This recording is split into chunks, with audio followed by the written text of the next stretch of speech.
Hey, before you take another bite, have you thought about how the food on your plate could be putting you at risk for colon cancer? Science has proven that there are certain foods that can cause colon cancer, and we are going to talk about these foods so that you can avoid them. Processed meats. Let's talk about processed meats. Red meat and alcohol, and why they are linked to a higher risk of colon cancer. It's one of those things we all kind of hear about, but the impact can be bigger than we think. Starting with processed meats, bacon, sausage, hot dogs, deli meats, and anything else that's been smoked, cured, or otherwise preserved.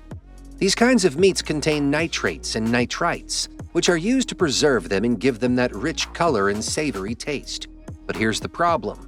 Once inside your body, these nitrates can turn into nitrosamines, which are known carcinogens. That's right, it can damage your DNA and promote the growth of cancer cells, specifically in the colon. Now the numbers back this up.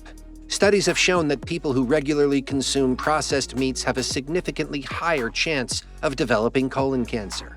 In fact, your risk can increase by up to 18% if you eat these meats regularly. This is why processed meats have been classified by the World Health Organization, or WHO, as a Group 1 carcinogen, meaning there is strong evidence that they cause cancer. And yet, they are such a normal part of many people's diets, especially in things like breakfast sandwiches or snacks. It's not always easy to cut these out, but considering the risks, it's definitely worth being mindful of how often you're eating them. Red meat. Now, let's move on to red meat, like beef, pork, and lamb. This is another big factor when we're talking about colon cancer. Red meat itself contains high amounts of heme iron, which can irritate the lining of your colon. This irritation can lead to inflammation, which is a breeding ground for cancer cells over time. But it's not just the meat itself that's the issue, it's also how it's cooked. Grilling or cooking red meat at high temperatures can create carcinogenic compounds known as heterocyclic amines, or HCAs, and polycyclic aromatic hydrocarbons, or PAHs. These compounds form when muscle meat is cooked under intense heat, like when you grill a steak or sear a piece of pork. While it's hard to avoid grilling or frying altogether, it's good to be aware of how much red meat you're consuming and how it's being prepared.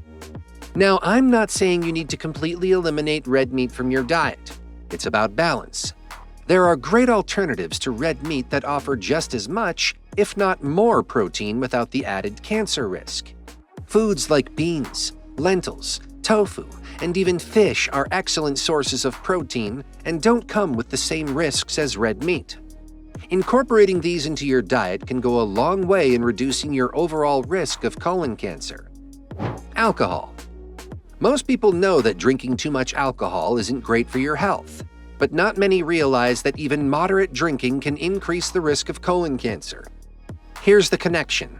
When you drink alcohol, it breaks down into acetaldehyde, a toxic chemical that can damage your DNA and prevent your cells from repairing themselves. This damage can lead to the formation of polyps in your colon, which are small growths that can turn cancerous over time. The more you drink, the more at risk you are. Studies have shown that even just 1 or 2 drinks a day can elevate your chances of developing colon cancer. Alcohol can be a tough one to cut back on, especially since it's such a big part of socializing and relaxing for many people.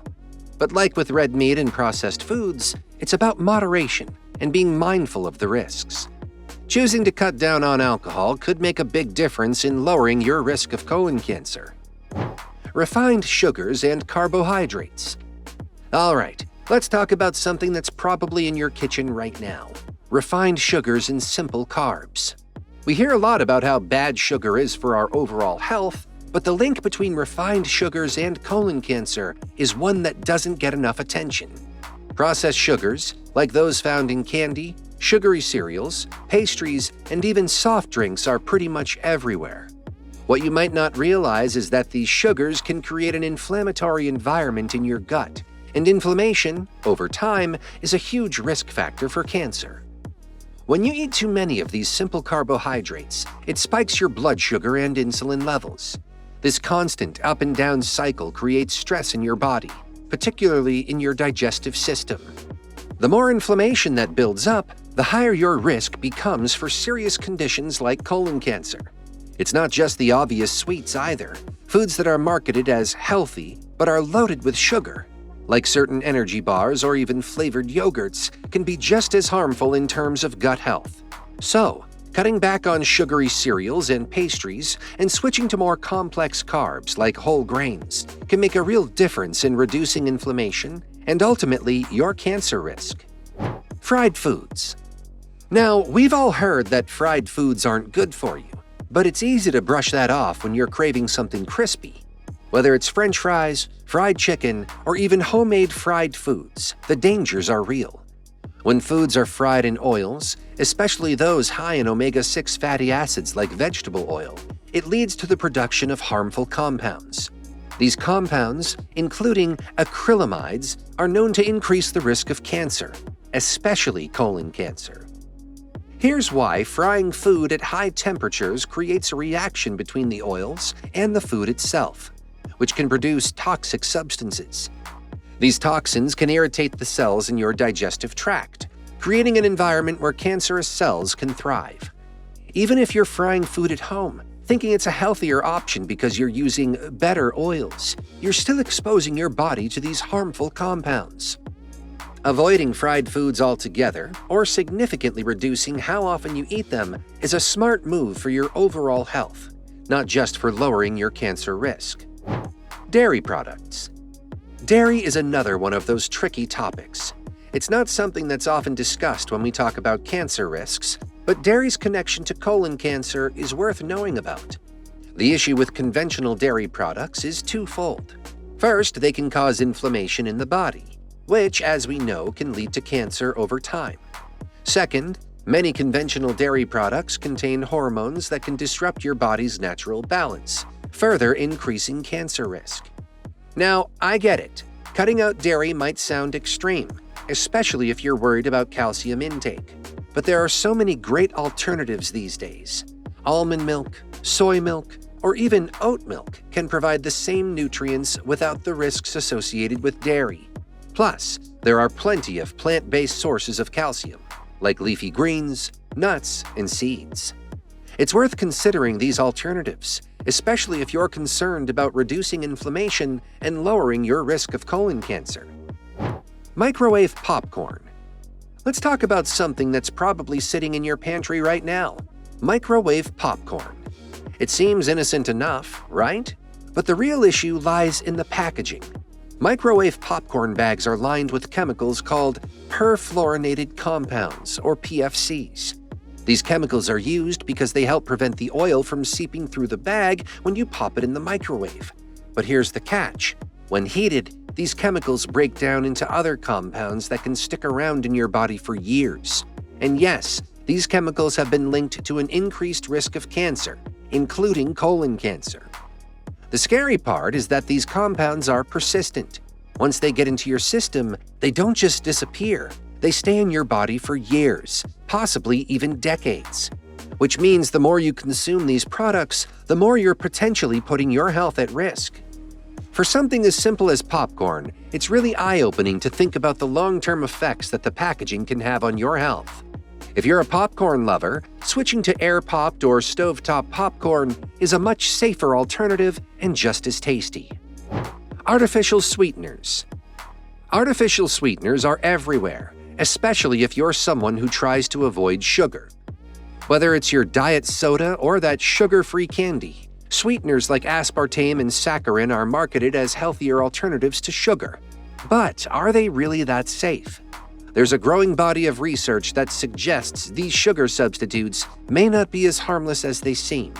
One of the biggest concerns is that they can disrupt your gut flora, the healthy bacteria that help your digestive system function properly. An imbalance in your gut flora can lead to inflammation, which we already know is a major risk factor for cancer, particularly colon cancer. There's also been quite a bit of a debate about whether artificial sweeteners directly increase the risk of cancer. While some studies show a potential link between certain sweeteners and cancer risk, other studies claim that they're safe in moderate amounts. So the jury's still out on whether they're truly better for you than sugar. But considering the potential risks, especially when it comes to long-term health, It might be a good idea to limit your intake of these sweeteners and stick to more natural options like honey or stevia. Canned foods. Canned foods are convenient, but they come with their own set of risks. The lining of most cans contains a chemical called BPA, or bisphenol A, which has been linked to various health issues, including an increased risk of cancers like colon cancer. BPA is used in can linings to prevent the metal from reacting with the food inside. But it doesn't always stay where it's supposed to. It can leach into the food, especially if that food is acidic. This is particularly true for canned tomatoes. The acidity in tomatoes breaks down the BPA lining much faster than in other canned foods, allowing more of the chemical to enter your body. What's alarming is that BPA can mimic estrogen in your body, which can disrupt your hormonal balance and potentially lead to cancerous changes in cells. Given how common canned foods are, especially tomatoes in cooking, this is definitely something to keep in mind. Opting for fresh or glass-jarred alternatives can significantly reduce your exposure to BPA and help lower your cancer risk. Charred foods. Most people don't think twice about grilling their food. But what you may not realize is that the char on grilled foods can be harmful too. When you grill meat or even vegetables at high temperatures, it can create compounds called heterocyclic amines, or HCAs. These are known to cause DNA damage, which is a key step in the development of cancerous cells. The surprising part? This isn't just an issue with meat. Even when you grill vegetables to the point of charring, you're producing these harmful compounds. Most people associate grilling with a healthy cooking method, especially for veggies. But the reality is that charred food, regardless of its source, carries some level of risk. It doesn't mean you have to give up grilling altogether, but being mindful of how often you're eating charred food can help reduce the chances of these compounds causing harm over time.